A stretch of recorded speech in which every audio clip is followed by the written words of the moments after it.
नमस्कार दोस्तों, आज मैं एक ऐसे ज्वलंत मुद्दे पर बात करने वाला हूं जो लगभग भारतवर्ष के हर आम व्यक्ति से संबंधित है। क्या हमारे देश में आम व्यक्ति के लिए कानून अलग है और हमारे देश के नेताओं के लिए कानून अलग है? क्योंकि हमारे देश का आम व्यक्ति एक कोई छोटा सा भी नियम तोड़ देता है तो उसके लिए सजा का प्रावधान है।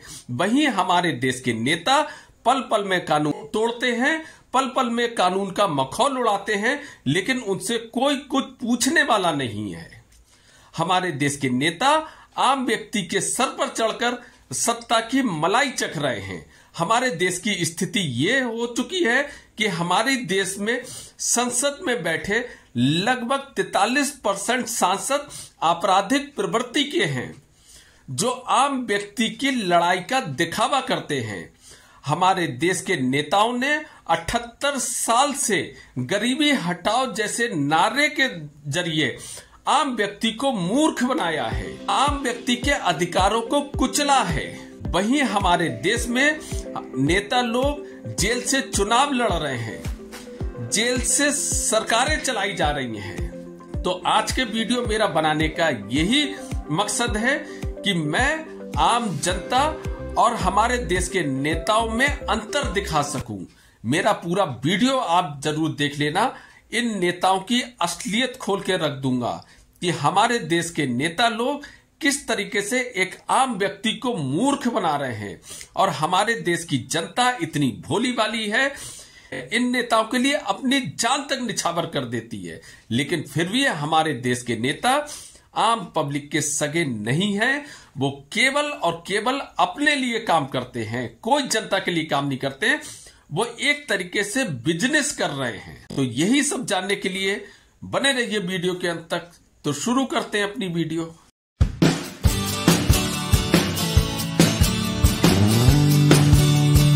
क्या इसीलिए हमने आजादी की लड़ाई लड़ी थी? क्या ऐसे ही भारतवर्ष का हमने सपना देखा था जहां आम व्यक्ति के अधिकारों को कुचलकर पूरा का पूरा अधिकार नेताओं को ट्रांसफर कर दिया गया, जहां आम व्यक्ति के अधिकारों को पल पल में कुचला जाता है? मैं आज बहुत सारे उदाहरण के जरिए अपने वीडियो में मैं ये साबित करूंगा कि हमारे देश की भोली भाली जनता इन नेताओं के जाल में लगातार फंसती चली जा रही है। और ये जो नेता लोग हैं, ये कोई आपकी सेवा करने के लिए नहीं बैठे हैं, ये ओनली बिजनेसमैन है। ये पैसा लगाते हैं चुनाव पर, चुनाव जीतने के बाद ये ओनली बिजनेस करते हैं, अपनी जेबें गर्म करते हैं। उदाहरण के जरिए मैं आपको समझाता हूं। अगर हमारे देश में आम जनता के लिए किसी भी डिपार्टमेंट में कोई भी नौकरी के लिए आवेदन मांगा जाता है तो उसमें एक योग्यता मांगी जाती है, उसके लिए रिटन एग्जाम होता है, इंटरव्यू होता है, कैरेक्टर सर्टिफिकेट मांगा जाता है। वहीं हमारे देश के नेताओं के लिए कोई एजुकेशन की जरूरत नहीं है, किसी तरीके का उन्हें कोई रिटन एग्जाम नहीं देना पड़ता, किसी तरीके का कोई इंटरव्यू नहीं देना पड़ता, कोई कैरेक्टर सर्टिफिकेट तक नहीं देना पड़ता। यहां तक हमारे देश के नेता जेल के अंदर से चुनाव तक लड़ सकते हैं, जबकि वहीं अगर कोई सरकारी व्यक्ति किसी भी मामले में अगर वो गिरफ्तार हो जाता है तो 24 घंटे के अंदर उसे सस्पेंड कर दिया जाता है, उसके ऊपर केस चलता है और वो तब तक अपनी नौकरी पर बहाल नहीं हो जाता जब तक वो निर्दोष साबित नहीं हो जाए। वहीं हमारे देश के नेताओं पर यह कानून लागू नहीं होता है। वहीं हमारे देश की आम जनता अगर टू व्हीलर पे चल रही है, मात्र एक हेलमेट किसी वजह से वो लगाना भूल जाए तो तुरंत उसका चालान काटा जाता है। वहीं हमारे देश के नेता जब उनका काफिला चलता है तो चाहे रास्ते में एम्बुलेंस आए या कोई बीमार व्यक्ति आ जाए या कितना भी किसी को जरूरी काम हो, पूरी रोड जाम करके पहले नेताजी को निकाला जाता है, एम्बुलेंस तक को रोक दिया जाता है। यही लोकतंत्र है क्या हमारे देश का? इससे बढ़िया तो मैं मानता हूं कि राजतंत्र ज्यादा अच्छा था। बहुत शर्मनाक बात है ये। इसके अलावा हमारे देश की आम जनता टैक्स देती है। कोई भी व्यक्ति जो भी नौकरी करता है उसे अपनी सैलरी में से टैक्स देना पड़ता है। वहीं हमारे देश के नेताओं की सैलरी टैक्स फ्री होती है, जबकि उन्हें लाखों में सैलरियां मिलती हैं। इसके अलावा तमाम तरीके की सुविधाएं दी जाती है जो कि आम जनता को मुहैया नहीं कराई जाती। इसके अलावा हमारे देश का आम व्यक्ति अगर कोई अपराध करता है और उसे सजा हो जाती है तो उसे जमानत मिलना लगभग नामुमकिन होता है। जमानत के लिए उसकी एड़ियां रगड़ जाती हैं। वहीं हमारे देश के नेताजी को सालों के हिसाब से जमानत मिल जाती है। कुछ उदाहरण के जरिए मैं आपको समझाता हूं। हमारे देश के जो विपक्षी पार्टी के जो नेता हैं राहुल गांधी और सोनिया गांधी, उन्हें अगस्ता वेस्टलैंड मामले में जमानत मिले हुए कितनी साल हो गई? क्या कोर्ट को याद नहीं है कि जमानत की भी तो एक लिमिट होती होगी? लेकिन लगातार वो जमानत पे चल रहे हैं। हमारे ही देश में बिहार के किसी टाइम में मुख्यमंत्री रहे लालू प्रसाद यादव, उन्हें जमानत मिले हुए इतना समय हो चुका है चारा घोटाले में कि वो चुनाव भी लड़ रहे हैं, वो रैलियां भी कर रहे हैं, सब तरीके की गतिविधियां कर रहे हैं, लेकिन साहब उन्हें जमानत मिली हुई है और अदालत को पूछने का समय भी नहीं है कि भाई साहब आप आ जाइए जेल में, आपने अपराध करा था, सजा तो पूरी कर लीजिए। शायद लोग की जमानत ही में ही सजा पूरी हो जाती होगी। उसके अलावा अरविंद केजरीवाल, दिल्ली के पूर्व मुख्यमंत्री, उन्हें भी चुनाव के समय में केवल इस बात पर जमानत मिल गई थी कि उन्हें चुनाव लड़ना है, जबकि हमारे देश में एक आम व्यक्ति का अगर उसके पिताजी खत्म हो जाए, उसका भाई खत्म हो जाए, उसकी पत्नी खत्म हो जाए, उसकी माताजी खत्म हो जाए, तो उन्हें कोई पेरोल नहीं मिलती है, कोई जमानत नहीं मिलती है। लेकिन इन नेताओं जी को कोर्ट इतनी नरम दिल है हमारे देश की कि केवल चुनाव लड़ने के लिए दे देती है।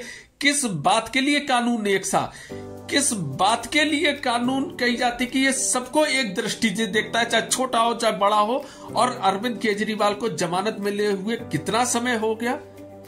लगभग 6-7 महीने हो गए। क्या कोर्ट को इस बात की फुर्सत नहीं है कि आप वापस आइए, अपनी सजा काटिए आप आकर? इतनी लंबी लंबी जमानतें इन लोग को मिल जाती हैं। वहीं पर कुछ बड़े बड़े जो धनवान लोग हैं नेताओं के अलावा, उनके लिए भी कानून उन नेताओं के ही समान है। जैसे संजय दत्त को जब सजा हुई थी तो आपने भी देखा होगा कि उन्हें बार बार पेरोल मिलती थी कि साहब 1 महीने की पेरोल मिल गई, फिर 2 महीने की पेरोल मिल गई। वहीं पर एक आम व्यक्ति, उसे पेरोल का तो उसने नाम ही नहीं सुना होगा और भूल जाए कि उसे कभी पेरोल मिल सकती है।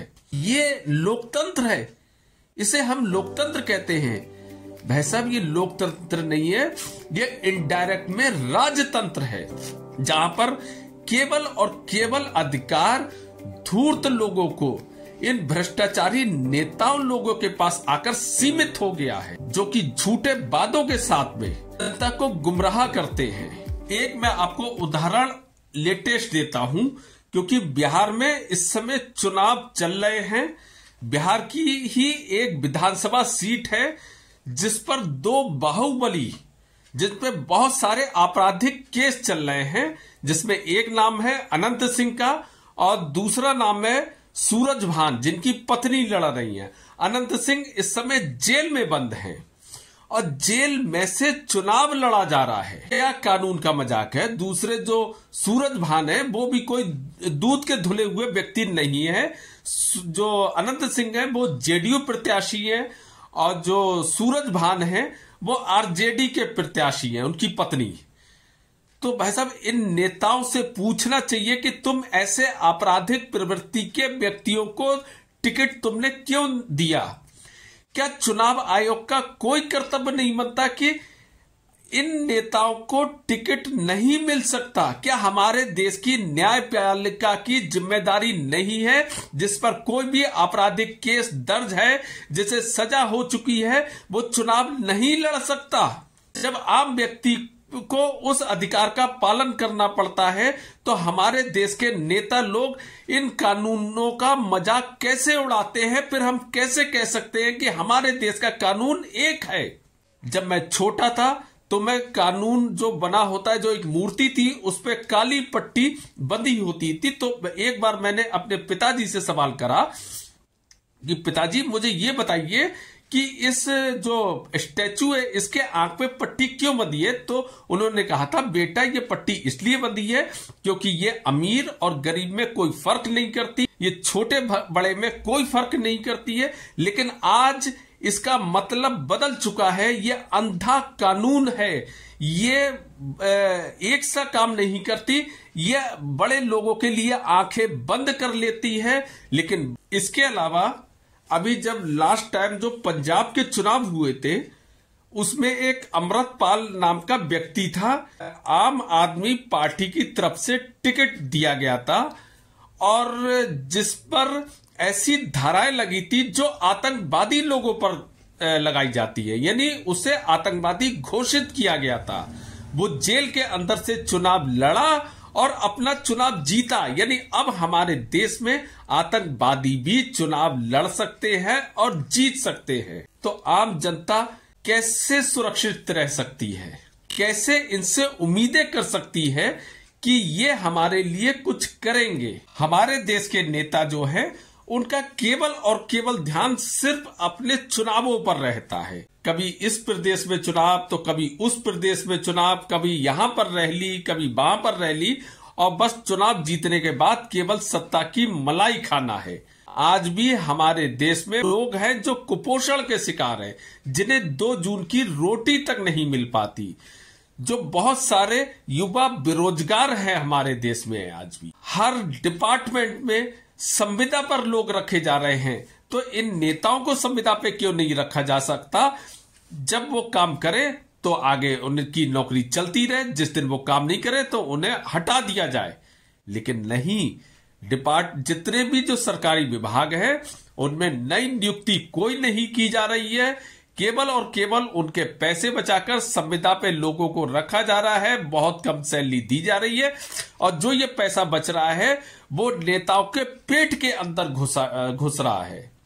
आम जनता के खून को चूस रहे हैं ये नेता, ये आम जनता में के ऊपर जोंक जैसे चिपट गए हैं, हमारी भारत माता को जख्मी कर रहे हैं ये नेता, हमारे भारत माता पर लगे हुए ग्रहण के समान है ये नेता। आज समय आ चुका है कि हमारे देश की जनता अब इस चीज का हिसाब मांगे और मैं ये कह रहा हूं कि हमारे देश के किसी भी पार्टी का नेता हो, सबके सब एक ही थाली के चट्टे बट्टे हैं।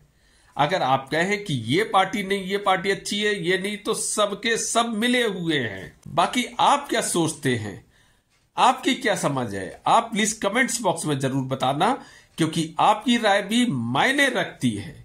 और अगर आप मेरी वीडियो से या मेरी बात से जरा भी सहमत हुए हो तो मेरे चैनल को सब्सक्राइब जरूर करना, क्योंकि मैं इसी तरीके के वीडियो बनाता हूं, हर उस आम व्यक्ति के मुद्दों को उठाता हूं। मेरा वीडियो आगे बढ़ेगा तभी आपकी आवाज भी बुलंद होगी। इसलिए मेरे वीडियो के अगर हो सके तो शेयर जरूर करना, लाइक करना ना करना मुझे कोई फर्क नहीं पड़ता, लेकिन मैं हर उस आम व्यक्ति की आवाज बनना चाहता हूं जो दबा है, जो कुचला है, और उन नेताओं के जंजाल से उन्हें छुड़ाना चाहता हूं जो 78 साल से केवल एक ही नारे का रट लगाए हुए हैं, गरीबी हटाओ। लेकिन उस आम व्यक्ति की गरीबी तो नहीं हटी, लेकिन इनकी अमीरी जरूर बढ़ गई इन नेताओं की। बाकी फिर मिलते हैं अगले शनिवार को एक नए विषय के साथ। तब तक के लिए थैंक यू वेरी मच, नमस्कार।